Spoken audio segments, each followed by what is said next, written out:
Now, around 30 people have reportedly died in taxi-related violence in the province of Gauteng. This is just in the month of March alone. Let's speak now to the Gauteng Transport MEC, Kedibone Diale-Tlabela, who joins me in studio tonight. MEC, good evening to you, and thank you once again for making time for us. The chairperson of the Portfolio Committee in the province, Dr. Masuku, suggests that perhaps a solution is to stop the taxi routes for a time, just so these warring factions in the taxi industry are able to come together. I would argue you've done that before. Has it helped? Thank you very much, Koli, and good evening to you and the viewers at home. It's not only me who did that. All my predecessors have done that.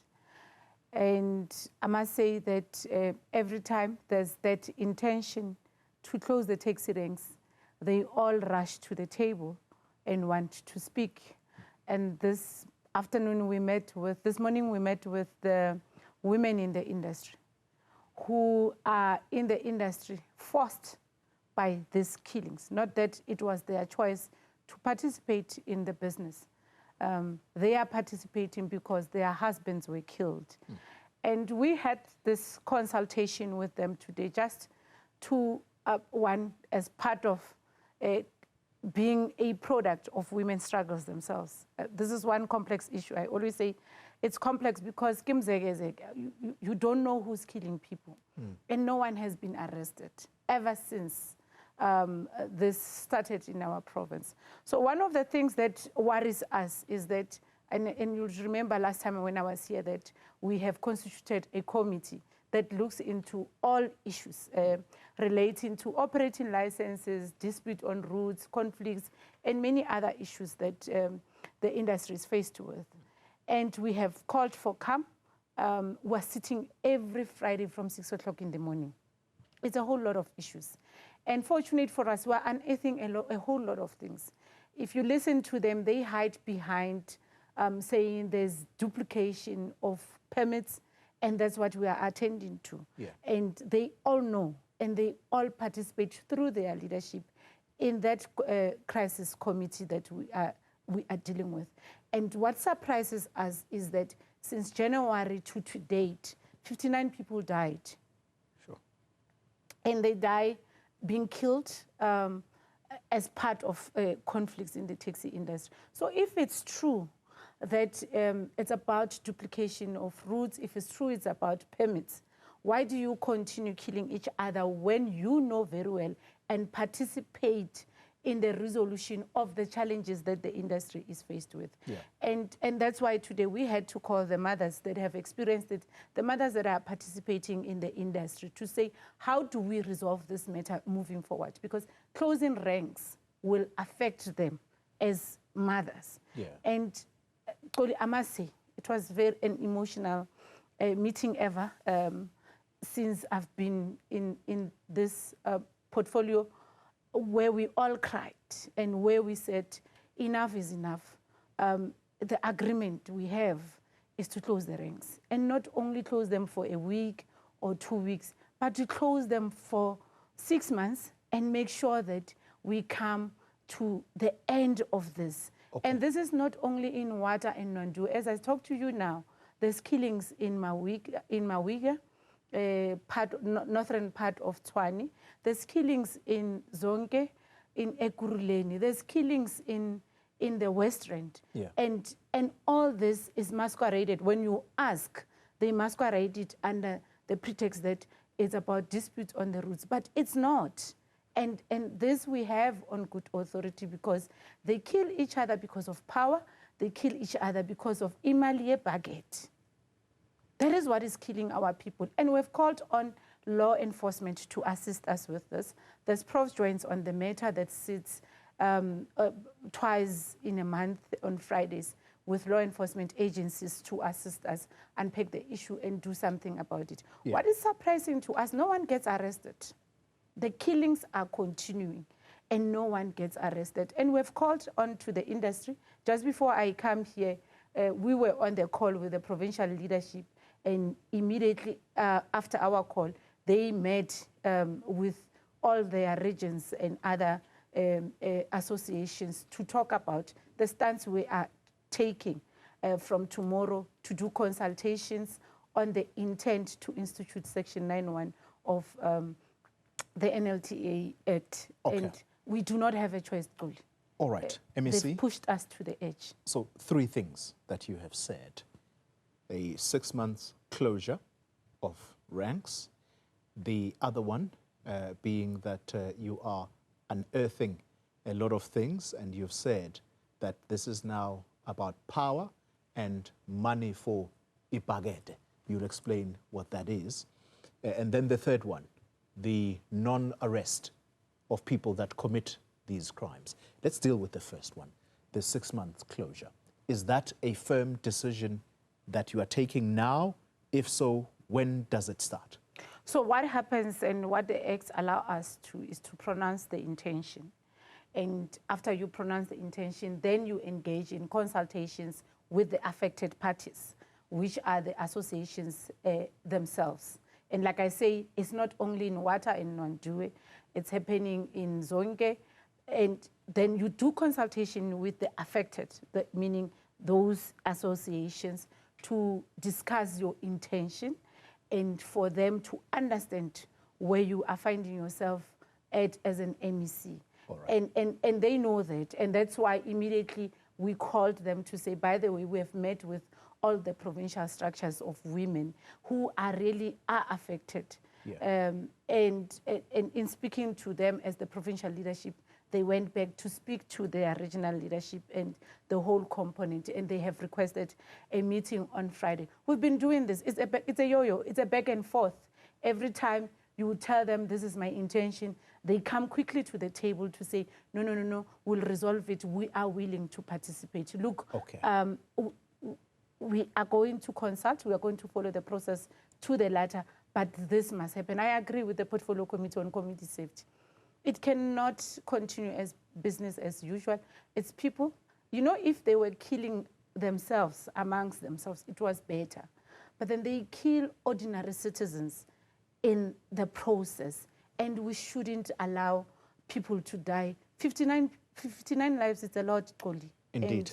And somebody must take responsibility. All right, MEC, because of time constraints, so where are we then in this process of consultation in order so that everybody understands that the taxi industry in certain parts in Gauteng is being shut down for 6 months? Where are we now in that process, very quickly? So what will happen tomorrow? We're having a prayer as women in the industry and in the public transport industry in Soweto. Second is a consultation with the provincial and regional leaderships, because this is not only in Johannesburg, but it's also in other regions, to discuss this and champion a way forward. And the team, the technical team and legal aspect, are going to start the process of the intention of instituting Section 91, making sure that we follow the process to the latter so that we're not legally found wanting. And our plea has always been calling for calm, them trusting the process. They sit in the crisis committee. If there's issues, there's a dispute resolution committee that sits on them. There's continuous meetings that sit on conflict. Why are they not raising their issues there? And why are they resolving to kill each other? Okay. That is our worry, and that's why we will close the ranks so that they come to their senses and understand that it's not about them. It's about all of us, and they can't bully all of us to using them. We can close the ranks as and when we see fit, and there's alternative transport. By the way, the e-hailers are there, the bus operators are there. There's a whole lot of young women and young men who are willing to provide the public transport service to people of Gauteng. Okay. And they must know, these fathers who are killing each other, that we're not afraid of them. We will close the ranks. And this time it will not be like Khabisi Msungutu did, may his soul rest in peace. It will be for a longer period, and they must be careful that they might not even come back. Sure. All right. So I'm confident then, MEC, that what you are telling us is a process, or, yeah, a process that is in motion. We can effectively say, breaking news, the Gauteng Transport Department is going to close the ranks for 6 months. Intends to close. Intends to close ranks for 6 months. That's fine. Let's talk about the power struggles. I'm interested in the element about money for the bucket. You're calling it imali ebhakede. What is that about? So, Toli, you'd know that ever since it started and ever since I've been here, we've been trying to gather information to understand this animal. What is it and how is it done? Sadly, and may the souls of those who passed on rest in peace, and I think we'll continue the fight on their behalf.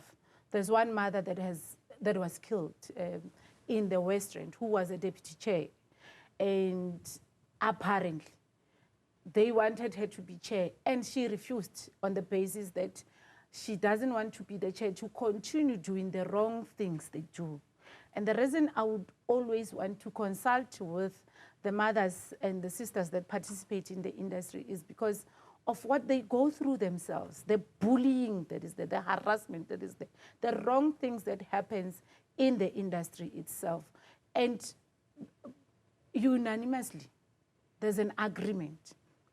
They know they're going to suffer for 6 months, but they say it's better to suffer for 6 months and get a permanent solution to this challenge and get to the bottom of the issues. And part of the people who are going to consult with is law enforcement agencies to come and explain to us how is it possible just from January to date, 59 people die and no one is arrested.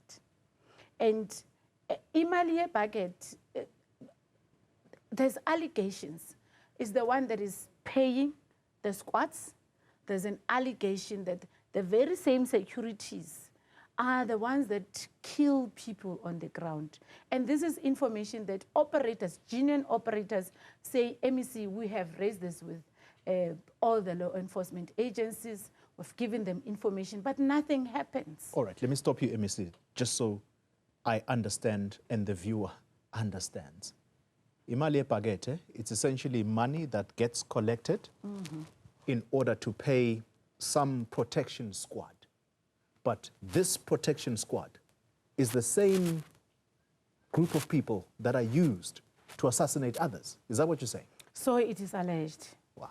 Imali ebhakede funds a lifestyle. And one of the things that we requested in one of the engagement with law enforcement, there's a need for lifestyle audit of taxi operators' leadership.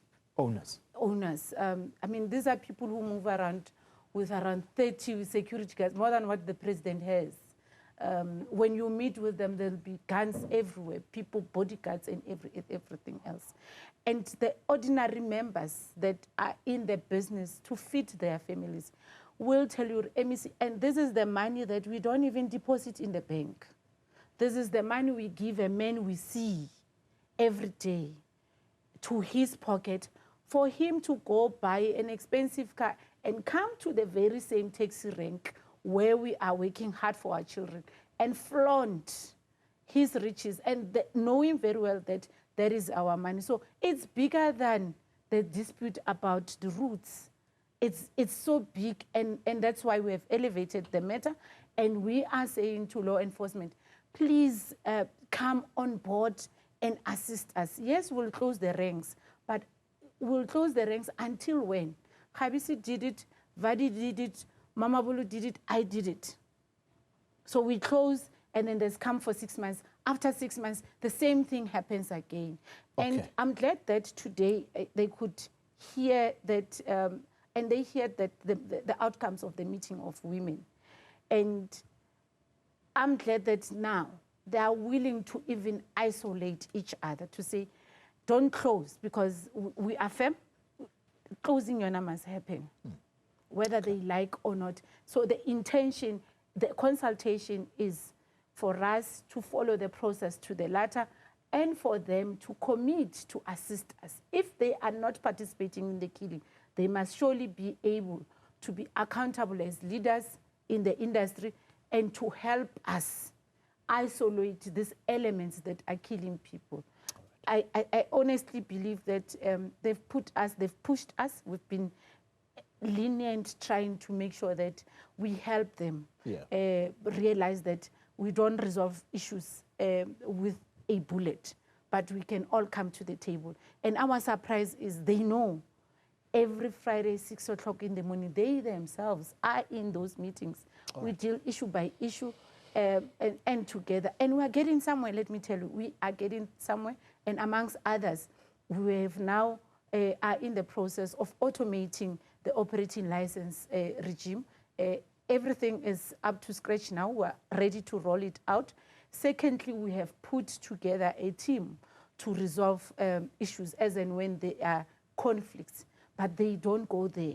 They're choosing to kill each other. And we're impatient now. We can no longer accept it. And I think the Premier also's message is that let's talk the language they understand better. All right. And let's not do it for a week. Let's do it until they themselves say, here are our guns, we are stopping. MEC, I'm grateful for your time. And thank you very much for sharing such important information with us.